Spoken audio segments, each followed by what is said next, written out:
Hello, everyone, and welcome to this edition of LevelUP's podcast on protecting candidate experience at scale. If, like me, you're a bit of a geek and you like to read all the benchmarking reports, you will have seen one of the latest benchmarking reports show hiring is slightly up year on year, yet teams are 14% leaner than they were in 2021. Recruiters right now are carrying 40% more open roles and 93% more applications, which explains why candidates are feeling the silence right now.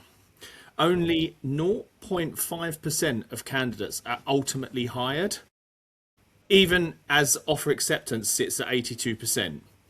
So, today's episode, focusing on protecting candidate experience at scale, the question isn't automation versus empathy, it's how we use automation to deliver empathy at speed. And I'm delighted that my colleague, Diana Hinojosa, joins me today to unpack what better looks like and what tools we are using that can acknowledge and route and schedule instantly, so recruiters can spend more time on the human moments that matter. Diana, welcome to the podcast. For those of you who may not have got the opportunity to spend as much time as I get to spend with you, why don't you tell them a bit about your background and who you are?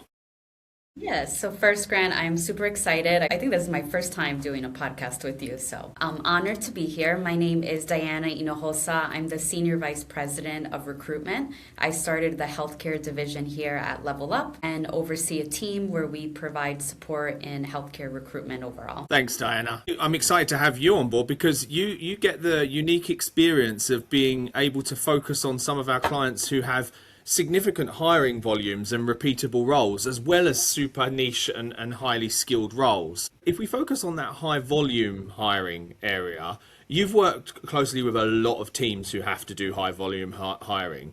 What are the trends that you're seeing right now and in how those recruiters are managing the surge? Yeah, I think in today's job market, specifically in healthcare, the teams are really feeling talent shortages and retention, and they list that as one of their top concerns for this year. And what I'm really noticing in terms of trends is teams evaluating how to handle this high volume recruitment. And instead of depending on just internal teams, they're looking into different forms of outsourcing from traditional agencies, contract recruiters, some even work with multiple vendors to put out their immediate fires. But I think at the same time, leaders are also realizing that throwing more vendors and hands in the pot isn't really a long-term strategy. So I think during the pandemic, we saw a lot of that with the increase in contract hiring. And now I'm seeing the shift more into how can we build efficient workflows rather than just adding all these different hands of people, because at the same time, they want speed, but they also want sustainability, and that's something I'm working with clients on right now. Nice. And so, a lot of the conversations that you and I have when we're solution designing is all about building more efficient workflows. And it's exactly why I think you're the ideal person to chat to us today about this important subject. And so let's dive into the candidate black hole. We talked earlier about recruiters facing 93% more applications. It's still, the mind boggles at that number. What does the candidate black hole look like in practice, and why is it such a risk on employer brand? Yeah, and I get to see it from both sides, so I definitely empathize with those recruiters that are managing way more higher volume of applicant flow.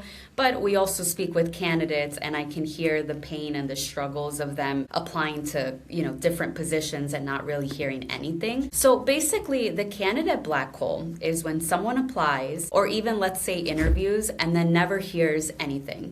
And I think in high volume hiring, that typically happens because there is no communication plan put in place, not because the employer necessarily doesn't care, but because there's so many different things happening at the same time. The risk to employer brand is significant because candidates are looking at how do you make me feel from my first phone screen with the recruiter all the way up to when I'm being offered a position.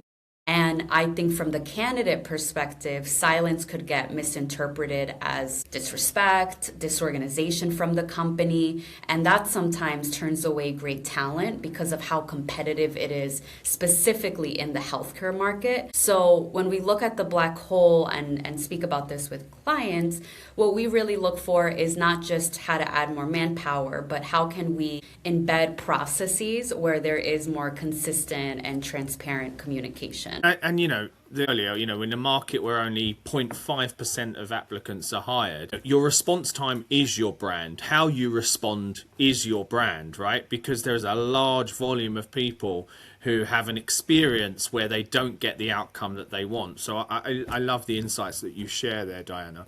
And so, if we're going to talk about moving into balancing automation and human connection, I talked a little bit about this in the opening statement. And, this is the part where I feel people really have to spend most time. It's all well and good saying just turn on a bot and just, they'll be fine because they're getting to speak to someone or they feel like they're getting engaged in the process. We've been trialing Ella, our AI screening bot. When you think about tools like Ella, what makes this kind of technology different from traditional automation that we've seen? Because automation's been around for ages, right? Yeah.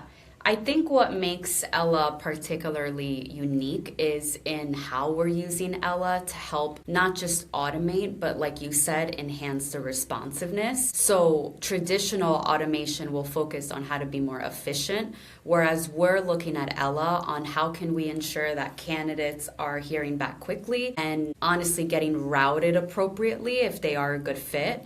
But also too, looking at it from the client side, we want to help support their issue of talent shortage. How can we embed Ella to act like an extension of our team? So it does take those immediate steps that when a recruiter then, pops in and receives that application, they can really focus on the human connection, diving deep into a candidate's experience, making sure that it's a good fit so that the candidate nor our clients waste their time. So I really look at Ella as far as like how can we enhance our overall recruitment and candidate experience. Yeah, I love that. And, if we think about the healthcare setting, one of the things that I find fascinating is if you walk into a hospital, you'll go to triage, right? Like you'll almost immediately engage with a triage and then you get to see the specialist. And someone described Ella to me the other day as AI enabled triage, which I thought was quite smart. I like it. I like the fact that AI is doing the triage for us. And actually people expect the triage. They would expect that if they go to in a healthcare. So why wouldn't they expect it there? As long as they get to see the specialist, right? And I suppose that's the piece that's interesting. One of the things that I find really interesting is that, and your teams do this really well, Diana, is source talent converts better. So then there's this thought process that, actually the applicants don't matter. And actually that's not true because source talent converts, I think it's about 8 times better, but only if your process feels fast and fair. If you're going to create a bad experience for your applicants or referrals, that's going to create a lot more noise and possibly challenges when you source talent. I don't know if you had any points on that at all. Yeah, I think the difference between sourced and applied talent is when we're sourcing talent, typically these are either passive or active candidates, but you have their interest based off of either the employer brand, the company we're reaching out from, or the conversation. Sometimes people aren't actively looking, but once they learn about an organization and their mission, the values, the team, then they might reconsider their role and see if it's a right move for their career. So I think it depends on the timing, but also aligning ourselves with companies that have some sort of employer brand or culture that can entice a candidate to be interested. So yeah, and I think that's quite interesting, right? I think the way that the candidates come to us when we're recruiting is important to understand, but it doesn't change the fact that you can use that AI enabled triage at any of those stages. And I think that's an interesting conversation topic when you're thinking about the candidate black hole. So in a world where we start to apply this technology, this AI-enabled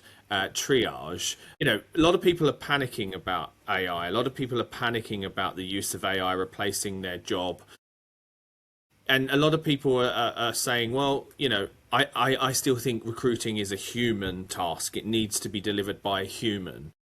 What advice would you give to TA leaders who want to adopt this new technology whilst also trying to keep hiring human? Yeah. That's a great question, and I think it's also a fear that I hear a lot among TA teams. And I would really say this: technology should be amplifying humanity, not replacing it and not competing with it. So, my advice to TA leaders would be the same lens that I'm approaching how do we embed this technology and AI. First, by identifying where in your process could you see where human connection could add value? So moments, whether it's during the candidate screening, post an interview, extending job offers, things that really matter in terms of building that trust with that candidate. And then I would look at where are there opportunities in the process that don't necessarily require that human connection. That might be scheduling, reminders, status updates. We don't need necessarily a human to say, hey, just a reminder, your interview is, X and at this time. So I think those parts you can look at, is this required for a human to communicate, or could we look at some sort of technology? Because again, it's not about replacing the human experience. It's about removing that friction so that recruiters can have time and that capacity to have more meaningful conversations, which I also think candidates value. Recruiters that are spending time looking at their resume, learning more about who they are, if it's a good culture fit. And so really just identifying these areas for communication on both sides. Super insightful, and I think removing friction, anyone would want that in their TA teams, Diana. I totally agree with you. Here's a question for you. If the case is about increasing candidate experience at scale, you're getting more applications, you've got more people to screen, you've got to give a great scale, why not just add loads more TA? Why not increase the TA teams? Let's not make them leaner. Let's just add more heads. Surely that's the answer, isn't it? What's your thoughts on that?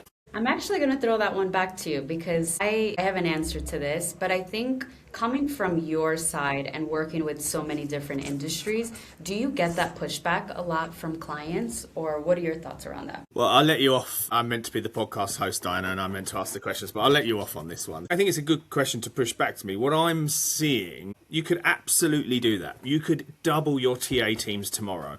But then you're just creating more teams that are stressed with heavy admin, more friction. All the bad sides of that are not being taken away. And I think this is a great opportunity. People need to see this as a positive, to remove friction, remove repeatable tasks, and really elevate the human touch. I think in order to answer the question, yes, you can absolutely do it.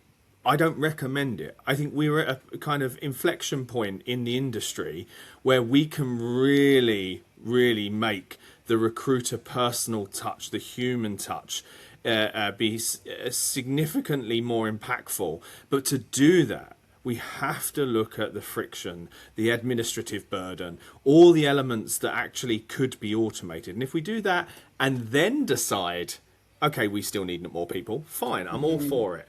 But I think we need to think about how we apply the technology as well as the human to elevate the human, and it goes back to that. So, I love that. So, summary, you cannot just use the excuse of lots of applications, increased applications as a rationale to why you don't get back to candidates anymore. Your candidate brand is key, and the candidate's experience defines the employer reputation. That's what we're seeing. In our own environment, we're seeing that innovation like Ella can help teams screen faster while still staying human-centered, and automation and empathy must coexist. They must coexist, and that would be the kind of takeaways from today's session. Is there anything else or final points, Diana, you'd like to add? I agree with everything you said, and the only thing I will add is that culture starts from that very first phone screen and first touch point with the candidate. So know that throughout your process, that in itself is a candidate getting an exposure of your culture and can either support your employer brand or can cause a candidate to, move away from that opportunity. So just keeping that in mind. Yeah, that's a really, really great point. Thank you, Diana. Well, Diana, it's been a pleasure talking to you today and hearing your insights and opinions. If I would leave the listeners with one final statement, my favourite statement is typically AI should elevate, not decorate, but they've probably heard me say that 100 times now. So in the basis of the theme of this podcast today, I think the theme of 2026 is lean teams, heavier workloads. I don't think we're going to get away from that. But the antidote is clear, consistent communication at speed. And the only way you're going to achieve that is by blending the bots, the agents, and the human representatives in our organisations. So thank you everyone for listening. I hope you found it as useful, and give us a follow or like and look out for the next podcast. Thanks, Diana. Thanks, everyone. Thank you.